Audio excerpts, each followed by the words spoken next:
Hello friends, last લેક્ચરમાં આપણે 7.5 exercise સુધી કમ્પ્લીટ કરેલું હતું. હવે 7.6માં આપણે ત્રીજી રીત ખંડોસ સંકલનની રીત ભણવાની છે, એટલે કે બે વિધેયના ગુણાકારનું સંકલન. આપણે બે વિધેયના ગુણાકારનું વિકલન જોયેલું છે વિકલિતના ચેપ્ટરમાં. હવે આપણે બે વિધેયના ગુણાકારનું સંકલન જોવાનું છે. તો બે વિધેયના ગુણાકારનું સંકલન એને ખંડસ સંકલન પણ કહેવાય. તો પહેલાં આપણે સાદું સૂત્ર લખી નાખીએ, integration of f into g x d x. બે વિધેયનો ગુણાકાર છે ને એનું સંકલન કરવાનું હોય તો વિકલનની જેમ નથી. આમ પહેલું એમને બીજાનું સંકલન વત્તા બીજું, પહેલું એમને બીજાનું વિકલન વત્તા બીજું એમને પહેલાનું વિકલન, એવું વારાફરતી નથી થતું. કેવી રીતે થાય? પહેલું વિધેય એમને F into integration of GX, પહેલું એમને બીજાનું સંકલન, પછી વચ્ચે માઇનસ, માઇનસ કરીને ઇન્ટિગ્રેશનમાં પહેલાનું વિકલન, બાજુમાં બીજાનું સંકલન, અને એ બેનો જે જવાબ આવે એનું પાછું સંકલન કરવાનું છે. પાછળના સ્ટેપમાં થોડુંક શરૂઆતમાં કન્ફ્યુઝન લાગશે.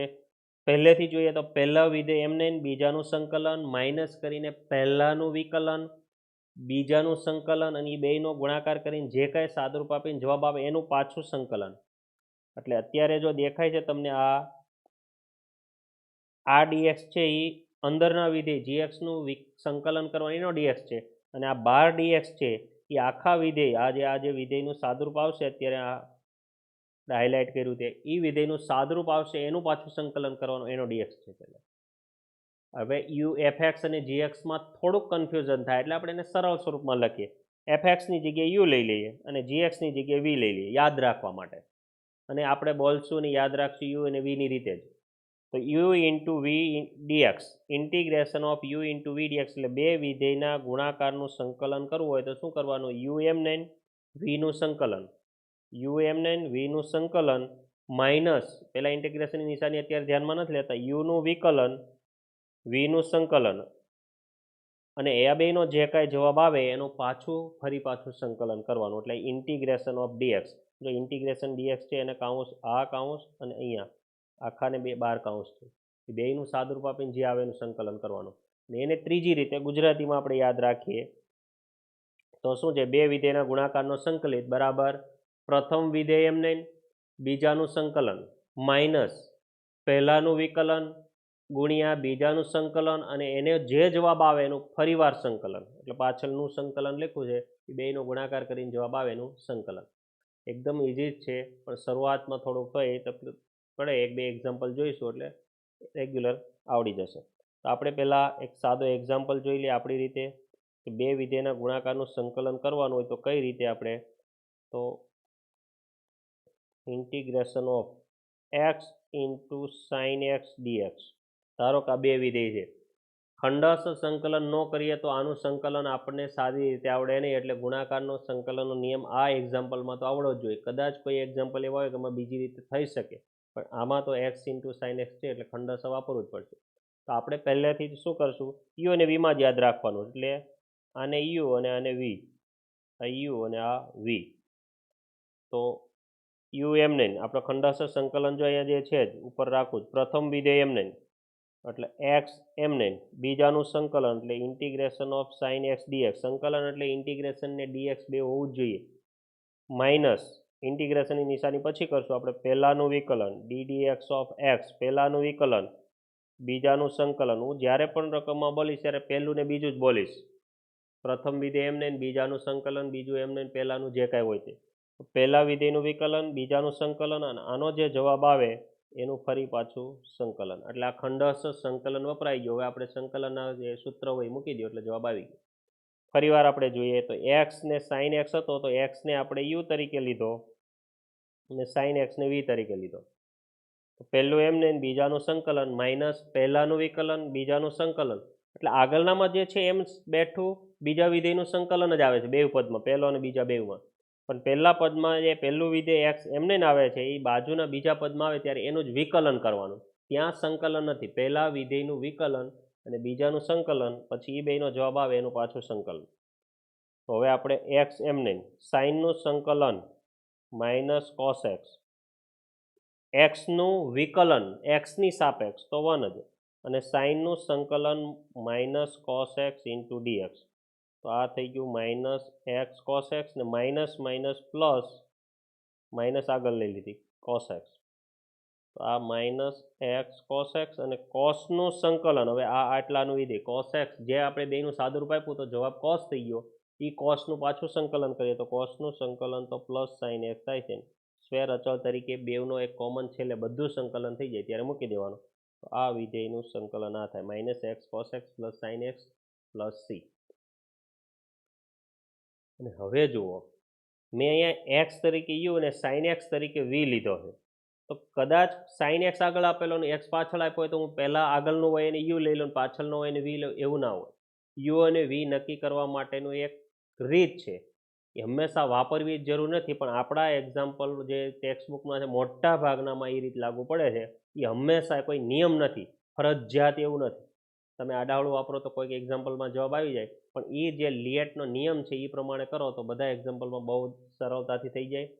તો પહેલાં આપણે હું તમને પ્રોબ્લેમ બતાવી દઉં. કદાચ એવું થાય તો શું થાય કે ધારો કે આ જ રકમ, આ એક્ઝામ્પલ છે એને આ રીતે આપ્યો હોય sine x into x d x, અને હવે આપણે એનું સંકલન કરવા જાય તો આપણે તો મનમાં એમ ને પહેલું હોય એ યુ વિધેય અને બીજું હોય એ વી વિધેય. એટલે આપણે શરૂઆત કરીએ છીએ, પહેલું એમને બીજાનું સંકલન માઇનસ પહેલાનું વિકલન બીજાનું સંકલન અને આ બેનો જે જવાબ આવે એનું પાછું સંકલન. તો સાઇન એક્સ એમને એક્સનું સંકલન એક્સ સ્ક્વેર બાય 2. પહેલા વિધેયનું સંકલન તો બીજા સ્ટેપમાં જવાબ આવી જ જવાનું દરેક દાખલામાં. પાછળવાળામાં થોડી ગણતરીમાં 2-3 સ્ટેપ કે 4-5 સ્ટેપ જે પ્રમાણે એક્ઝામ્પલ હોય એ પ્રમાણે થશે. તો પહેલાં સાઇનનું વિકલન છે એટલે એ પ્લસ કોસ એક્સ, અને એક્સનું સંકલન એ તો એક્સ સ્ક્વેર બાય 2 થાય ને આ ડીએક્સ જે આ છે. તો આપણી પાસે પહેલાંનું તો સંકલન થઈ ગયું x square into sine x by 2. આ બેને કોમન કાઢી લઈએ. હવે અહીંયા વધ્યું cos x into x square into d x. તો પાછા બે વિધેય વધ્યા, કોસ એક્સ ને એક્સ સ્ક્વેર. તો એમાં ફરીવાર જો આપણે કોસ એક્સ ને યુ લઈ લે ને એક્સ સ્ક્વેર ને વી લઈ લે, તો જેને યુ લઈ લે ને આપણે વિધેયનું જો યુ અને વીનું સંકલન ખંડસ્થ સંકલનનો નિયમ જુઓ, યુ લીધો હોય ને તો યુનું વિકલન થાય છે અને વીનું સંકલન થાય છે. અહીંયા જો યુનું વિકલન થાય બીજા સ્ટેપમાં અને વીનું પહેલા અને બીજા બેમાં સંકલન. ગમે ત્યાં ખંડસ્થ સંકલનમાં યુ અને વી ધારો એમાં યુનું વિકલન થવું જોઈએ અને વીનું સંકલન સરળતાથી થવું જોઈએ. તો આપણે અહીંયા બીજા દાખલામાં જે એક્સ્ટ્રા ગણ્યો એમાં સાઇન એક્સ ને યુ લીધો અને એક્સ ને વી લીધો. તો સાઇન એક્સનું સંકલન કોસ થાય, પાછું કોસનું કરો તો માઇનસ સાઇન થાય, સાઇનનું કોસ થાય, કોસનું પાછું માઇનસ સાઇન, એ થયા જ કરે. એ ક્યારેય 1 કે અચળાંક આવી જતો નથી. અને એક્સ ને વી તરીકે લીધો તો એનું સંકલન કરો તો એક્સ સ્ક્વેર બાય 2 થાય. ફરીવાર એકવાર કરો તો એક્સ સ્ક્વેરનું એક્સ ક્યુબ બાય 3 અને બીજા બે એટલે એક્સ ક્યુબ બાય 6 થઈ જાય. એનું પાછું કરો તો એક્સ રેઝ ટુ 4 થઈ જાય. તો એ ઘટે નહીં, એની ઘાતું તો વધ્યા જ કરે. તો જ્યારે આવું ક્યારેક કન્ફ્યુઝન થઈ જાય અથવા ઊંધું ધરાઈ જાય સાઇન એક્સ ને યુ અને એક્સ ને વી, ત્યારે એનો જવાબ ચાલ્યા જ કરે આગળ. આનું હજી ખંડસ્થ સંકલન પહેલાનો જવાબ આવી ગયો, આ બીજામાં જો આને પાછો યુ અને આને પાછો વી લઈએ તો કોસ યુનું વિકલન સૂત્રમાં આવશે, એ માઇનસ સાઇન થશે. અને એક્સ સ્ક્વેરનું સંકલન કરશું તો એક્સ ક્યુબ બાય 3 થશે. તો પાછા બે ભેગા થશે વિધેય. એના પછી પાછા કરશું તો પાછા બે વિધેય ભેગા થશે. એટલે આનું સંકલન આગળ ને આગળ ચાલ્યા જ કરશે. તો આ નિવારવું હોય કે આનો જવાબ લાવવો હોય તો શું કરવાનું, તમારે યુ અને વીની પસંદગી બરાબર કરવાની. યુ કોને લેવો અને વી કોને લેવો. તો યુ અને વીની પસંદગી માટે એક લિએટનો નિયમ છે. લિએટનો નિયમ મેં શું કીધું, હંમેશા એટલે 100% એ બધી જ જગ્યાએ લગાડવો જેવું ફરજિયાત નથી, પણ આપણી ટેક્સ્ટ બુકમાં જેટલા એક્ઝામ્પલ છે એમાં બધે એ જ લાગે છે. એટલે ટૂંકમાં એનાથી થઈ જાય છે. બાકી હંમેશા એ નિયમ વાપરવો જેવું જરૂરી નથી. તો આપણે લિએટનો નિયમ આમાં શું થઈ ગયું, ફરીવાર જો નીચેનો એક્ઝામ્પલમાં સાઇન એક્સ ઇન્ટુ એક્સ, ઉપરનો એક્ઝામ્પલ હતો એનો જ છે એક્સ ઇન્ટુ સાઇન એક્સ. તો મેં તમને રકમમાં ખાલી સાઇન આગળ આપી દીધો. તો આગળ હોય એને યુ લઈ લેવાનું, પાછળ હોય એને વી લેવું, એવું નિયમમાં કે મગજમાં ઘુસાડવાનું નથી. જો આપણે ભૂલથી આગળનો સાઇન એક્સ ને યુ અને કોસ ને વી લેવાઈ ગયો તો સાદુરૂપ આપ્યું તો હજી બીજા સ્ટેપમાં જવાબ ન થાય, હજી પાછળના ભાગનું સંકલન બાકી છે. અને એને પાછળ યુ અને વી એ રીતે ધારશું તો કોસનું વિકલન માઇનસ સાઇન થશે, એ 1 તો નથી જ થતું. અને એક્સ સ્ક્વેરનું સંકલન એક્સ ક્યુબ બાય 3 તો વધઘાત વધી અમુકની, એટલે વધારે થોડુંક આગળ આવશે. એના પછી પાછું કરશું એક્સની 4 ઘાત થશે. તો આ એક અનંત સંકલન અનંત સુધી આમ ચાલ્યા જ કરશે. તો આપણે આનો જવાબ લાવવો થોડો કઠિન પડે, એટલે સરળતાથી જવાબ લાવવો હોય તો આ એક્ઝામ્પલ ઉપરની રીતે ગણવાનું. એટલે કે એક્સ ને યુ અને સાઇન એક્સ ને વી લેવાનો. તો હવે આપણે હમણાં લિએટની વાત કરીએ તો લિએટનો નિયમ એ શું છે, તો એ બધા વિધેયો છે. લોગેરિધમ, ઇન્ટિગ્રેશન, ટ્રિગોનોમેટ્રી, એક્સપોનેન્શિયલ અને એલ્જીબ્રિક. તો એમાં કોને યુ લેવો અને કોને વી લેવો એ આપણે હવે જોઈએ. હવે યુ અને વીની પસંદગી યોગ્ય રીતે કરવી હોય તો લિએટનો એક નિયમ છે એ આપણે જોઈ લઈએ. તો લિએટ એટલે શું? તો એ આ બધા એલ્જીબ્રિક સોરી મેથેમેટિકલી જે ફંક્શન છે એનું નામકરણ છે, ટૂંકમાં લખેલું છે. તો પહેલું એલ એટલે લોગેરિધમિક ફંક્શન.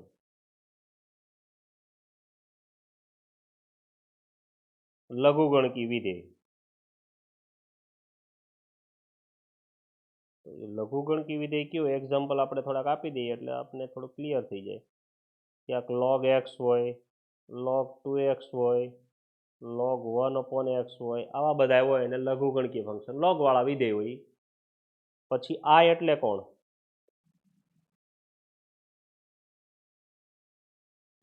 I એટલે ઇન્વર્સ ટ્રિગોનોમેટ્રી ફંક્શન.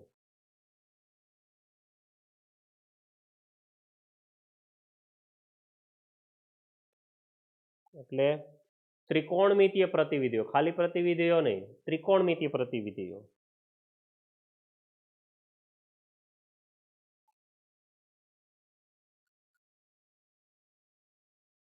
ઈ કોણ? તો sin x, cos x, tan x, sorry inverse sine ત્રિકોણમિતીય પ્રતિવિધિઓ, sin inverse, cos inverse, tan inverse, sec inverse, પછી sin ઇન્વર્સ 2x હોય, cos ઇન્વર્સ 2x - 3 હોય, tan ઇન્વર્સ 1/x+1 હોય, આવા બધા વિધેયો હોય એને I માં સમાવેશ કરવાનો. ત્રિકોણમિતીય પ્રતિવિધેય હોવા જોઈએ. એના પછી ત્રીજું લિએટમાં એ એટલે એલ્જીબ્રિક ફંક્શન. એટલે ઘાતાંક સોરી બેઝિક વિધેયો. બેઝિક વિધેયોમાં કોણ? જે આપણા 2 ઘાતવાળા અને 3 ઘાતવાળા સુરેખ વિધેયો એ બધા. એટલે 2x + 5, x³ + 1, x² + 1, x² - 1/2, ખાલી x 1 પણ એમાં જ આવે, આવા બધા વિધેયો. 1 કેમ? કારણ કે x નો 0 ઘાત. ચોથું લિએટ એટલે ટી. હવે તો ટ્રિગોનોમેટ્રી, ખાલી ટ્રિગોનોમેટ્રી ફંક્શન. એટલે ત્રિકોણમિતીય વિધેયો.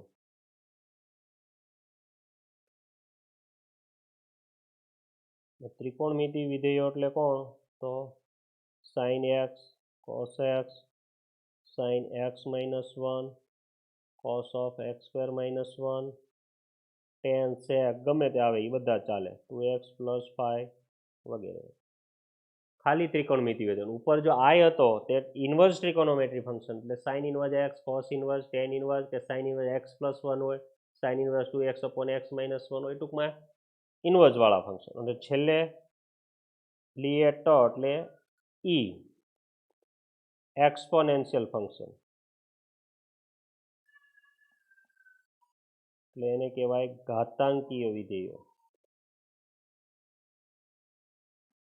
ઘાતાંકીય વિધેયો એટલે e⁻x છે, a⁻x છે, e⁻2x+1 છે, e⁻x છે, a⁻x - 1 છે. એની જગ્યાએ 2⁻x હોય, 5⁻x હોય, એની જગ્યાએ ગમે તે હોઈ શકે, બધું જ ચાલે. 2⁻x+1 હોય વગેરે. આવા બધા વિધેયો. તમને એમ થાય આ બધું તો તમે લખાયું ને, આ તો બધું અમે જાણતા જ હતા કે લોગેરિધમ એટલે કે લઘુગણકી વિધેયો આવા હોય, ઇન્વર્સ ટ્રિગોનોમેટ્રી આવા હોય. ફરીવાર જોઈ લે, લિએટમાં એલ એટલે લઘુગણકી વિધેયો, log x હોય, log 2x હોય, log 1/x હોય, log 1+x હોય, log 1+x પણ ચાલે વગેરે વગેરે. પછી ઇન્વર્સ ટ્રિગોનોમેટ્રી એટલે ત્રિકોણમિતીય પ્રતિવિધિઓમાં sin inverse, cos inverse, tan inverse, sec inverse, cot inverse, cosec inverse બધા જ ચાલે. પછી x ની જગ્યાએ x+1 હોય, 2x+1 એ બધું ચાલે. એ એટલે એલ્જીબ્રિક ફંક્શન, બેઝિક વિધેયો. આપણા જે બહુપદી વિધેયો હોય તે 1 ઘાત વાળી હોય તો ભલે, 2 વાળી હોય તો ભલે, 5 ઘાત વાળી હોય તો ભલે, એ બધા એમાં સમાવેશ થાય, એલ્જીબ્રિક ફંક્શન.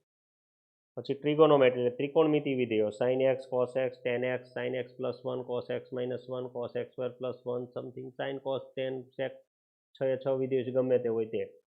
અને ઈ એટલે એક્સપોનેન્શિયલ ફંક્શન એટલે ઘાતાંકીય વિધેયો, એટલે કે આ ઘાતમાં હોય તે એક્સ વિધેય તરીકે e race to x, a race to x, 2 race to x, 2 race to x plus 1, e race to x plus 5, e race to x square, એવા બધા હોય છે. તો આ લિએટમાં શું છે કે જે આમાંથી પહેલો આવે ને એને યુ લેવાનું, લિએટના ક્રમમાં પહેલો આવે એને યુ લેવાનું, એટલે લોગેરિધમિક ફંક્શન હોય અને એલ્જિબ્રિક ફંક્શન હોય, એટલે પહેલા નંબરનું અને ત્રીજા નંબરનું, આપણે અત્યારે ખાલી નંબર આપીએ, નંબર તરીકે યાદ નથી રાખવાનું. લોગેરિધમિક ફંક્શન હોય તો ફૂલ સ્ક્રીન કરી દો, લોગેરિધમિક ફંક્શન હોય અને એલ્જિબ્રિક ફંક્શન હોય. તો એલ અને એ માંથી પહેલા કોણ આવે તો એલ, તો એલના વિધેય વાળો હોય એને યુ તરીકે લેવાનું અને બાકીનું વધ્યું એ વી, એટલે લિએટમાં જે પહેલા આવે એને યુ તરીકે લેવાનું અને બાકીના ને વી તરીકે, તો ઝડપથી દાખલો થશે. એટલે આપણે લખી નાખીએ કે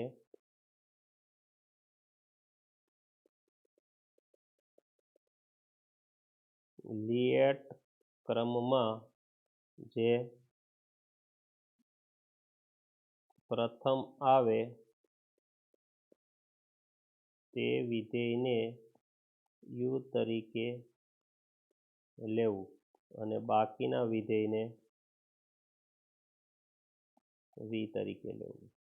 આ કોઈ નિયમ નથી, ફક્ત એક આપણે કેમ રીત રિવાજ હોય એમ, ફરજિયાત નથી હોતો. પાલન કરવું તો વધારે સારું, ન પાલન કરો તો નુકસાન એવું નથી કે આ રીતથી ગણો તો જ દાખલા થાય. એટલે લિએટ ક્રમમાં જે પહેલા આવે એને યુ તરીકે અને બીજા આવે એને વી તરીકે લેવું. હવે થોડાક એક્ઝામ્પલ લખીએ, એમાં યુ અને વીની પસંદગી જોઈ લઈએ એટલે થોડીક પ્રેક્ટિસ પણ થઈ જાય. તો યુ અને વીની પ્રેક્ટિસ માટે આપણે જોઈએ કે ધારો કે અહીંયા આપણે વિધેય આપેલા છે, અહીંયા બે વિધેય આપેલા છે, એમાંથી યુ કોને લેવું અને વી કોને લેવું એની આપણે થોડીક પ્રેક્ટિસ કરીએ. તો પહેલું વિધેય છે સાઇન એક્સ ઇન્ટુ એક્સ, બીજું છે તમે વિચારી રાખો x plus 1 into cos x, ત્રીજું છે ઈ raise to x into log x, ચોથું છે log x into 2x minus 1, પાંચમું કોને યુ લેશું કોને વી લેશું, x square plus 2x plus 1 E raise to x, x minus 1 log of x plus 1, sine x log of x plus 1. તો લિએટ એટલે log વાળો હોય તો પહેલા, લોગ વાળું ન હોય તો આઈ વાળું ગોતવાનું. લિએટમાં આઈ એટલે ઇન્વર્સ ફંક્શન, ઈ ન હોય તો એલ્જિબ્રિક ફંક્શન, ઈ ના હોય તો ટ્રિગોનોમેટ્રી, ઈ ન હોય તો એક્સપોનેન્શિયલ. તો પહેલામાં સાઇન એક્સ અને એક્સ કેવા પ્રકારનું થાય પહેલા તો એ ખબર હોય, સાઇન એક્સ એટલે ટ્રિગોનોમેટ્રી ફંક્શન થાય ને એક્સ એટલે એલ્જિબ્રિક ફંક્શન થાય. તો લિએટ ક્રમમાં પહેલા કોણ આવે, ટ્રિગોનોમેટ્રી આવે કે એલ્જિબ્રિક આવે, એલ્જિબ્રિક, એટલે એને યુ તરીકે લેવાનું, એટલે આમાં કોણ આ એક્સ યુ તરીકે અને સાઇન એક્સ છે એને વી તરીકે લેવાનું. એના પછી બીજામાં એક્સ પ્લસ 1 ઈ એમાં આવે અને કોસ એક્સ ઈ ટ્રિગોનોમેટ્રીમાં આવે, તો પણ એ વાળું પહેલા આવે, એટલે એક્સ પ્લસ 1 છે એ યુ તરીકે અને કોસ એક્સ છે એ વી તરીકે લેવાનું.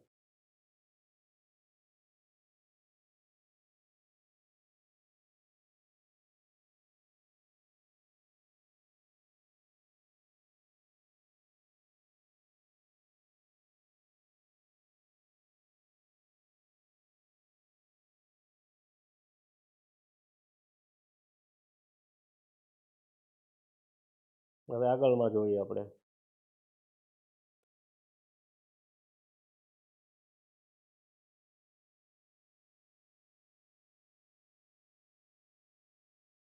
ત્રીજામાં ઈ રેસ ટુ એક્સ ને લોગ એક્સ, તો લોગ વાળું હોય એટલે તો યુઝમાં આવે, લોગ દેખાય એટલે પહેલા તો એને યુ તરીકે જ લેવાનું અને એક્સપોનેન્શિયલ તો હંમેશા છેલ્લે જ હોય એટલે વીમાં જ આવે મોટે ભાગે. તો લોગ એક્સ યુમાં આવશે અને ઈ રેસ ટુ એક્સ વીની પસંદગીમાં આવશે. પછી લોગ એક્સ ને 2x માઇનસ 1, તો લોગ હોય તો આપણે યુમાં જ પસંદગી આવશે, એટલે પહેલા લોગ ઓફ એક્સ અને 2x માઇનસ 1 હોય એ એ કહેવાય. એના પછી x square plus 2x plus એ, એટલે આ એની છે અને આ એક્સપોનેન્શિયલ છે, એક્સપોનેન્શિયલ હંમેશા છેલ્લે જ આવે એટલે આમાં આ પહેલા આવશે, એટલે એને યુ તરીકે લેવાનું, ઈ રેસ ટુ એક્સ ને વી તરીકે લેશું. એક્સ માઇનસ 1 ને લોગ, લોગ આવે એટલે બીજાનું તો કંઈ વિચારવાનું આવતું જ નથી, લોગ હોય યુમાં આવે ને બાકીનું બધું બીજામાં આવે. હવે સાઇન ને લોગ એમાં પાછો લોગ જ આવ્યો એટલે લોગ વાળાનું બીજા હારે કમ્પેરિઝન કાંઈ કે શરૂઆત જ લોગથી થાય એટલે લોગ વાળાની યુમાં જ લેવાનું હોય અને સાઇન એક્સને વીમાં લઈએ. પછી ઇન્વર્સ હોય sine inverse x into x plus 2 તો સાઇન ઇન્વર્સ એટલે આઈ આવે ને 2x પ્લસ 2 એમાં આવે તો પહેલાં સાઇન ઇન્વર્સ આવે એટલે સાઇન ઇન્વર્સ યુ તરીકે અને એક્સ પ્લસ 2 વી તરીકે લાવો. આ જ રીતે આપણે થોડુંક ધ્યાન રાખશું તો સરળતાથી અને ઝડપથી દાખલાના જવાબ લાવી શકીશું. યુ અને વીની પસંદગીમાં થોડુંક ધ્યાન આપવાનું છે. આપણે ફરીવાર જોઈ લો જરાક, ફૂલ સ્ક્રીન કરી દઉં. સમજણ માટેનું છે ખાલી, આ તો વધારે પ્રેક્ટિસ કરશો ત્યારે જ વધારે ખબર પડશે. પહેલું વિધેય જુઓ તો સાઇન એક્સ ઇન્ટુ એક્સ છે, બે વિધેયના ગુણાકાર માટે જ ખંડસ્થ સંકલન લાગે છે. તો ખંડસ્થ સંકલન લગાડવા માટે આપણે યુ કોને લેવું ને વી કોને લેવું, ને યુ ને વીની પસંદગી જો આડાવળી થઈ જાય તો કેવો પ્રોબ્લેમ થાય છે આપણે ઉપરના બે એક્ઝામ્પલમાં જોયું હતું. જો બરાબર પસંદગી થાય તો ઝડપથી જવાબ આવે, પસંદગીમાં થોડો ફેરફાર રહી જાય તો જવાબ મોડો પણ આવે અથવા તો અનંત સુધી ચાલ્યા જ કરે, ક્યારેક ના પણ આવે. એટલે સાઇન એક્સને આપણે યુ લેવો કે એક્સને યુ લેવો તો લિએટ યાદ રાખવાનું છે. લિએટ એટલે કોણ એ આપણે 5 વિધેય આપણે અહીંયા જોયા. એલ એટલે લોગેરિધમ, આઈ એટલે ઇન્વર્સ, એ એટલે એલ્જીબ્રેક, ટી એટલે ટ્રિગોનોમેટ્રી અને ઈ એટલે એક્સપોનેન્શિયલ. એમાંથી જે પહેલા આવે, આપણે ગ્રીન લાઇટ લખ્યું છે ગ્રીન અક્ષરથી, લિએટ ક્રમમાં જે પ્રથમ આવે તે વિધેયને યુ લેવું. એટલે લોગ આવે તો લોગ વાળું પહેલાં લેવાનું. આઈ અને ટી હોય તો આઈ અને ટીમાં આઈ પહેલાં આવે લિએટમાં, એટલે આઈ વાળું વિધેય હોય એને યુ લેવાનું, ટી વાળાને વી લેવાનું. એ જ રીતે બધા નિયમ છે. તો આપણે આ પહેલું વિધેયમાં એક્સ ને સાઇન એક્સ, તો સાઇન એક્સ ટીમાં આવે એટલે ટી એટલે ટ્રિગોનોમેટ્રી વિધેય કહેવાય એને, એટલે મેં ખાલી સમજાવવા માટે ટી લખેલો છે. અને એક્સ એટલે એલ્જીબ્રિક ફંક્શન કહેવાય એટલે ત્યાં એ લખ્યો. તો એ અને ટીમાંથી લિએટમાં સ્પેલિંગમાં પહેલાં કોણ આવે છે તો એ, એટલે યુ તરીકે એક્સને લીધું અને સાઇન એક્સ તરીકે વીને. પછી બીજામાં લિએટમાં એક્સ પ્લસ 1 એ પહેલાં આવે એટલે એક્સ પ્લસ 1 તરીકે યુ, એક્સ પ્લસ 1 તરીકે યુ અને વી તરીકે કોસ એક્સ. એ જ રીતે ત્રીજામાં લોગ જ્યાં દેખાય તો યુમાં જ આવશે, એટલે ત્રીજામાં લોગ છે, ચોથામાં પણ લોગ છે, પાંચમામાં લોગ નથી. એમાં એકમાં x square plus 2 x plus 1 છે, બીજામાં ઈ એક્સ. તો ઈ એક્સ એટલે ઘાતાંકી વિધેય હંમેશા છેલ્લે જ હોય એટલે એ તો વીમાં જ આવે. તો x square plus 2 x plus 1 you. પછી પાછો છઠ્ઠા સાતમાં બેમાં લોગ છે એટલે લોગ હોય તો એ જ યુમાં આવે. પહેલા બીજા યુ જોવાનું નથી, ગમે ત્યાંથી ગોતીને લોગ હોય એ યુમાં ગણવાનું, એને યુ તરીકે પસંદ કરવાનું. એના પછી આઠમામાં ઇન્વર્સ ફંક્શન ને એલ્જીબ્રિક ફંક્શન. તેમાં એલ્જીબ્રિક પહેલાં આવે કે ઇન્વર્સ પહેલાં આવે તો આઈ વાળું વિધેય, એટલે સાઇન ઇન્વર્સ એક્સને યુ તરીકે અને બાકીના વિધેયને વી તરીકે. હવે ક્યારેક આવું બી હોઈ શકે, ખાલી સાઇન એક્સ અથવા લોગ એક્સ હોય, લોગ એક્સનું સંકલન કરવું હોય, ખાલી log x.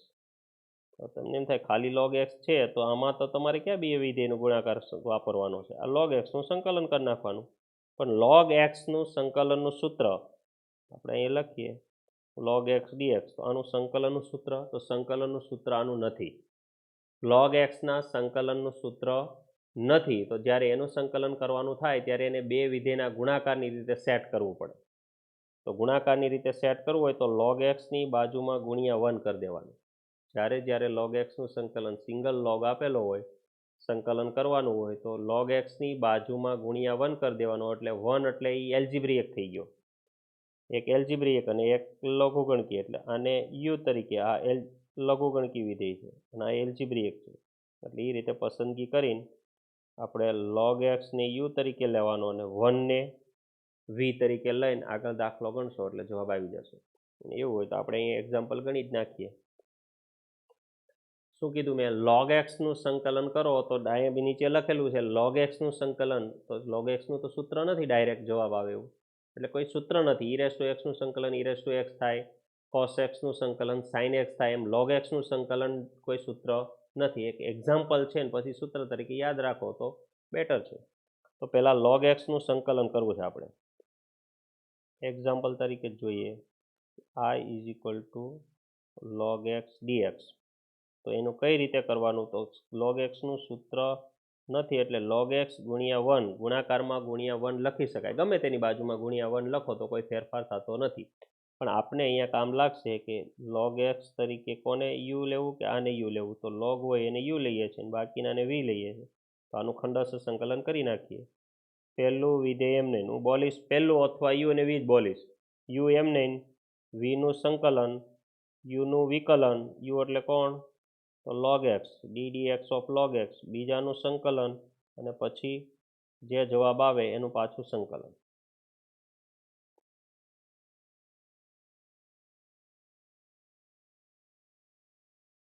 ddx of log x. હવે બધાનું સંકલન કરી નાખો. log x તો બહાર જ છે, 1 નું સંકલન x, અહીંયા c નથી મૂકી દેવાનું. બધાનું સંકલન થઈ જાય ત્યારે છેલ્લે એકવાર મૂકવાનું. ઇન્ટિગ્રેશન log x નું વિકલન છે એ 1/x, પછી 1 નું સંકલન આનું એ x, અને આનો જે જવાબ આવે એની બાજુમાં dx, એટલે એનું જે કંઈ આવતું એ સંકલન. તો આ થઈ ગયો x log x, અને અહીંયા 1 1 x કેન્સલ થઈ જાય એટલે ખાલી કેટલા વધ્યા? 1. Integration of 1 dx. તો x log x 1 નું થઈ જાય સંકલન x, ને બધાનું સંકલન થઈ ગયું એટલે હવે સ્વેર અચળ c મૂકી દઈએ. તો આ જવાબ, અથવા x કોમન કાઢીએ તો log x minus 1 plus c, એટલે log x નું સંકલન આટલું થાય. હવે સૂત્ર તરીકે યાદ રાખો તોય ભલે, અને આપણે એક્ઝામ્પલ છે એનો જવાબ યાદ રાખો તોય ભલે. log x નું સંકલન શું થાય? x કૌંસમાં log x minus 1 plus c. એક પ્રકારનો દાખલો જ છે, પણ સૂત્ર તરીકે યાદ રાખો તો બહુ જાજો યુઝ નથી એનો. એક બે જગ્યાએ યુઝ આવે, પણ ક્યારેક log x plus 1 આવે ત્યારે પાછું આ ન લાગે, પાછું બદલવું પડે. એટલે એના કરતાં આપણે જ્યારે જો logનું આવશે ત્યારે રીતે ગુણાકારમાં 1 લખીને સંકલન કરી નાખશું. ખાલી log x નું પૂછે ને યાદ રાખો તો વધારે સારું. એટલે આ log x નું સંકલન છે, બરાબર જોઈ લ્યો. પછી આપણે સ્વાધ્યાયના દાખલા તરફ આગળ વધીએ.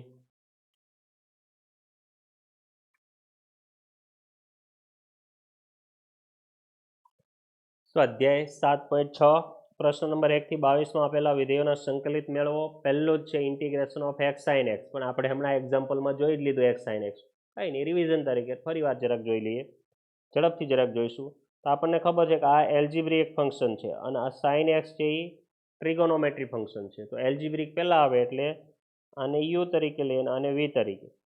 અને બીજું, લિએટ ક્રમ યાદ રહી જ જશે તમને, પણ છતાં પણ યાદ ન રહે તો તમારે યાદ શું રાખવાનું?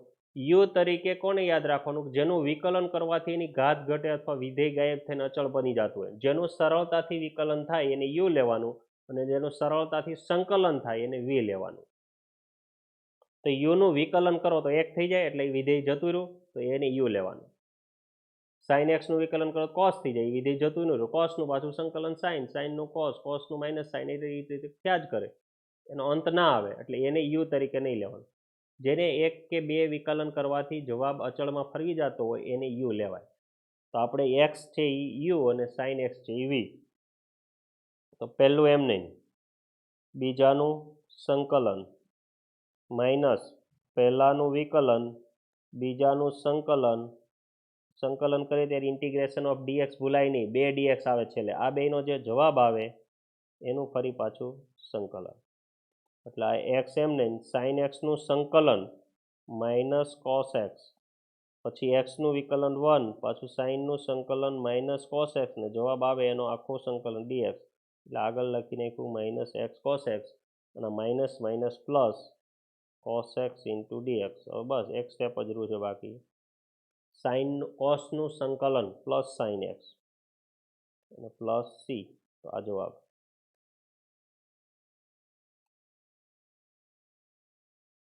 બીજો એક્ઝામ્પલ જોઈએ તો I is equal to integration of x sin 3x dx. ઓલામાં ખાલી sin x હતો, આમાં sin 3x છે. તો કાંઈ નહીં, 3x નું sin નું સંકલન થતું એવું જ sin 3x નું થાય, ખાલી આલ્ફા તરીકે 3 આવે એ રીતે આપણે સંકલન કરવાનું. તો આમાં પણ આપણે u તરીકે કોને લેશું? x ને, અને v તરીકે sin 3x ને. તો પહેલા x એમને, પહેલું વિધેય એમને, બીજા વિધેયનું સંકલન માઇનસ પહેલા વિધેયનું વિકલન, બીજા વિધેયનું સંકલન, અને એનો જે જવાબ આવે એનું પાછું સંકલન કરવાનું. પહેલું વિધેય એમને એટલે એક્સ એમને, બીજા વિધેયનું સંકલન એટલે integration of sine 3x dx, પછી પહેલાનું વિકલન એટલે ddx ઓફ dx, બીજાનું સંકલન એટલે sine 3x integration of sine 3x dx, અને એ બેનો જવાબ આવે એનું પાછું સંકલન એટલે આગળ સંકલનની નિશાની પાછળ dx. x સાઇન 3x નું સંકલન કરવાનું છે, એમાં પણ સાઇન x નું આપણે આવડે છે, તો x નો સહગુણક તરીકે 3 છે, તો 1/α લખી નાખવાનું, બાકી સાઇનનું થતું એવું જ સાઇન 3x નું થાય, તો 1/α અને સાઇન 3x નું સંકલન થઈ જાય માઇનસ કોસ 3x. એ જ રીતે પાછળ x નું વિકલન 1, આનો આલ્ફા તરીકે 3. આગળ જેવું સંકલન થયું એવું જ પાછળ થવાનું, કારણ કે બે વિધેયમાં એ જ છે integration of sine 3x dx, પાછળ પણ integration of sine 3x dx. બધા જ દાખલામાં ખંડસ્થ સંકલન કરો એના સૂત્રમાં જેવું આવે સરખું જ, એટલે આગળ એકવાર સંકલન કરી નાખો એ જ રીતે પાછળ થતું હોય. તો આમાં પણ આલ્ફા તરીકે 3 એટલે 1/α અને સાઇન 3x નું કોસ 3x. આ અંદરનાનું સંકલન ને વિકલન થયું, હજી આખા વિધેયનું સંકલન બાકી, એટલે બહાર આપણે ઇન્ટિગ્રેશનની નિશાની અને પાછળ dx કરી દઈએ.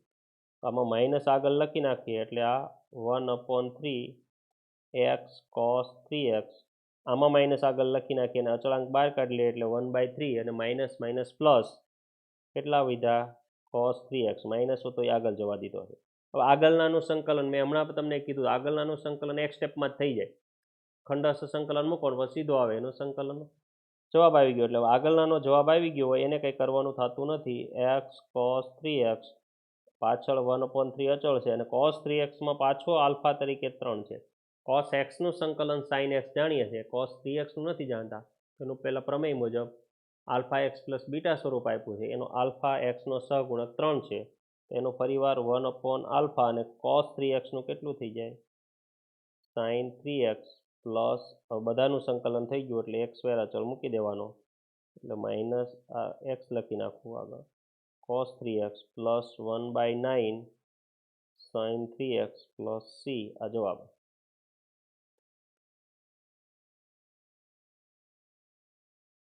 જેમ sin x નું કર્યું તેમ sin 3x નું પણ ખાલી આલ્ફા તરીકે 1/3 થઈ જાય, બાકી બધું આગળની રીત જ છે. હવે એ જ રીતે ત્રીજો એક્ઝામ્પલ જોઈએ તો x²e⁻x, આમાં x² એટલે એલ્જિબ્રિક ફંક્શન એમાં આવે, અને e⁻x એક્સપોનેન્શિયલ ફંક્શન ઈમાં આવે. એક્સપોનેન્શિયલ તો હંમેશા છેલ્લે જ હોય લિએટમાં, એટલે એને તો v તરીકે જ લેવાનું હોય, તો આ x² એ જ u થઈ ગયો, આ a છે એટલે એને u, એ બોલવું એટલે લિએટ વાળો ક્રમ માટે એ બોલું છું, અને આ એક્સપોનેન્શિયલ વાળો e છે, તો એને આપણે સોરી x² છે u અને e⁻x છે આપણો v.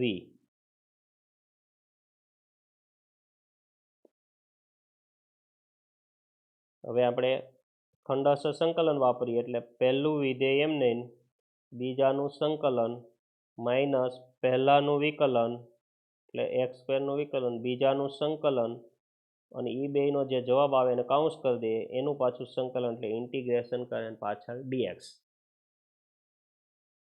પ્રેક્ટિસ કરશો તો બહુ મજા આવશે.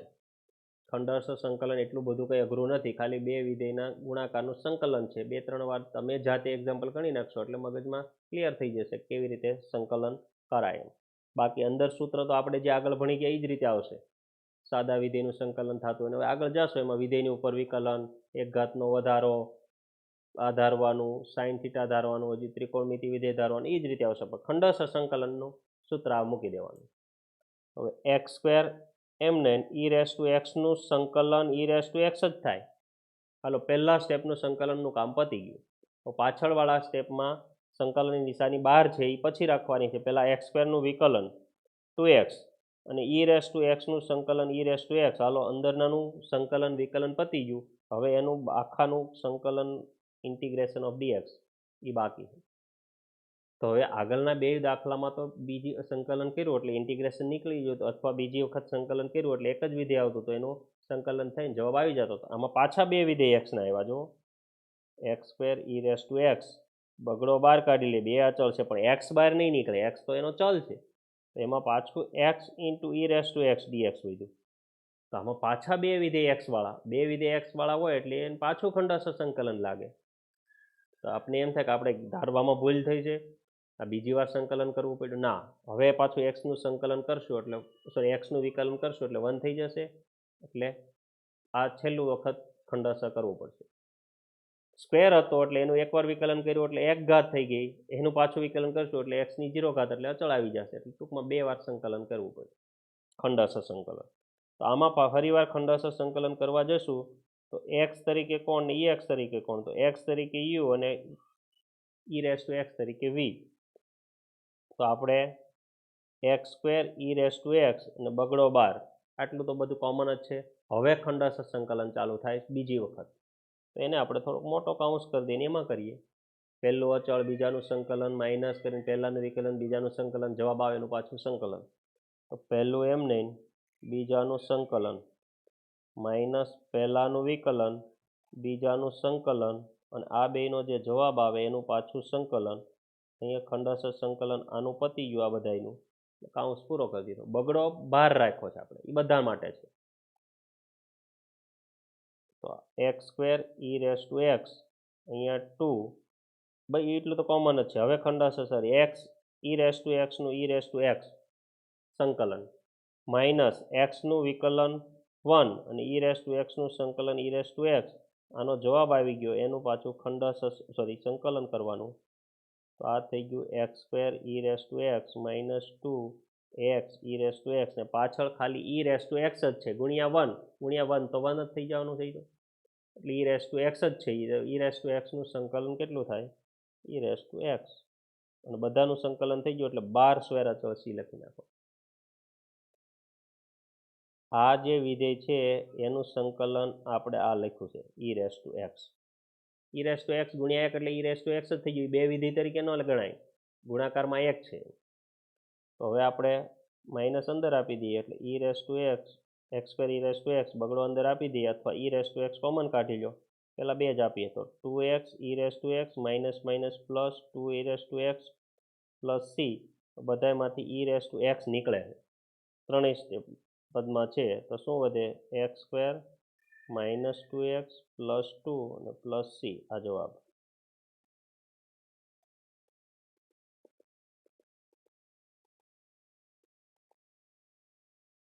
આ આપણે ખંડસ સંકલન કર્યું પણ એક્સ સ્ક્વેર હતું એટલે એ 2 વખત થઈ ગયું. ફૂલ સ્ક્રીન કરું છું.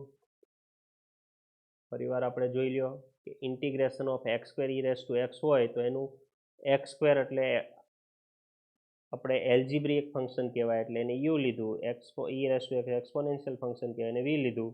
પહેલું એમને બીજાનું સંકલન, પહેલાનું વિકલન, બીજાનું સંકલન, જવાબ આવેનું સંકલન. તો હવે પછી આપણે ઈ રેસ ટુ એક્સનું સંકલન ઈ રેસ ટુ એક્સ જ થયું. અંદર એક્સ સ્ક્વેરનું વિકલન 2x ઈ રેસ ટુ એક્સનું સંકલન ઈ રેસ ટુ એક્સ એટલે આગળવાળાનો જવાબ આવી ગયો. તો પાછળવાળામાં બગડો હતો એ ખાલી આગળ લખી નાખ્યો, બાકી વધ્યું એમને એક્સ ને ઈ રેસ ટુ એક્સ. તો એમાં એક્સ તરીકે જે છે એ યુ લીધો અને ઈ રેસ ટુ એક્સ છે એને વી લીધો. પછી એનું પાછું ખંડસ સંકલન કરવું પડ્યું કારણ કે બે વિધેયનો ગુણાકાર છે અંદર.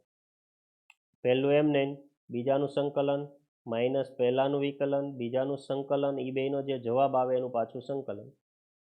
તો પહેલા બે સ્ટેપ, પહેલું સ્ટેપ તો એમ જ રહેવાનું છે 2 ગુણ્યા કાઉન્સમાં એક્સ એમને ઈ રેસ ટુ એક્સનું સંકલન ઈ રેસ ટુ એક્સ. પછી ઇન્ટિગ્રેશનની નિશાની એમને છે અંદર નાનું વિકલન સંકલન, તો એક્સનું વિકલન 1 ઈ રેસ ટુ એક્સનું સંકલન ઈ રેસ ટુ એક્સ. તો આ પાછળનું સ્ટેપ 1 ગુણ્યા ઈ રેસ ટુ એક્સ છે ઈ રેસ ટુ એક્સ જ છે. તો ઈ રેસ ટુ એક્સનું સંકલન direct E raise to x, બાકીનું બધું સેમ. અને હવે જે કાઉન્સની બહાર આ 2 છે એને આપણે અંદર આપી દઈએ. આ જે બગડો જે છે બહાર, છેલ્લેથી બીજા સ્ટેપમાં જોઈએ તો પહેલું પદ જેમ છે એમ જ -2 ને અંદર આપ્યા એટલે -2x e raise to x minus minus plus 2 e raise to x. અને આ ત્રણેય સ્ટેપમાં ઈ રેસ ટુ એક્સ દેખાય છે એ બહાર કાઢી લીધા. એટલે શું વધ્યું? X square minus 2x plus 2 plus C. આના અવયવ પાડે તો પાડવાના, ગુણાકાર 2 સરવાળો -2 ના પડે એટલે એમ જ રહેવા દેવાનું. તો આવા બીજા એક્ઝામ્પલની પ્રેક્ટિસ તમે કરજો. આના એક્ઝામ્પલ વારંવાર જોઈને 1-2 વાર પ્રેક્ટિસ કરી નાખજો એટલે ખંડસ સંકલન આપણે પાક્કું થઈ જાય એટલે બીજા પાછળના એક્ઝામ્પલમાં કોઈ જાતની તકલીફ પડે નહીં. Thank you.